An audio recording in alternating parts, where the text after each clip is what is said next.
আসসালামু আলাইকুম বন্ধুরা, কেমন আছেন সবাই? আজকে আপনাদের আবার নিয়ে আসলাম নতুন একটা ভিডিওতে। আপনারা কবুতরকে যদি নিয়মিত ডিমের খোসা খাওয়ান, মুরগির ডিমের খোসা কিংবা কবুতরের ডিমের খোসা, এটা যদি গুঁড়া করে আপনারা খাওয়ান, এতে প্রচুর পরিমাণে প্রোটিন থাকে। এই গুঁড়া যদি খায়, কবুতরের যখন ডিম পাড়বে ওই ডিমের খোসাগুলো অনেক মোটা হয়, যেটা খুবই ইম্পর্টেন্ট বিষয় ডিম থেকে বাচ্চা হওয়ার জন্য।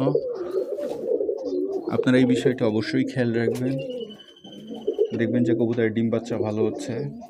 কারণ আমাদের বেশিরভাগ সময়ই দেখা যায় কি যে কবুতর যদি 2টা ডিম পাড়ে তাহলে বাচ্চা হয় একটা, আর একটা নষ্ট হয়ে যায়। এই প্রবলেমগুলো বেশি হয়।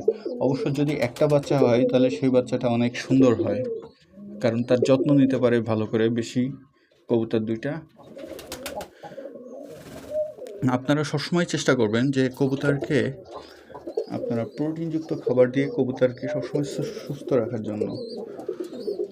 ধন্যবাদ সবাইকে। ভিডিওটি ভালো লাগলে সাবস্ক্রাইব করে সাথে থাকবেন।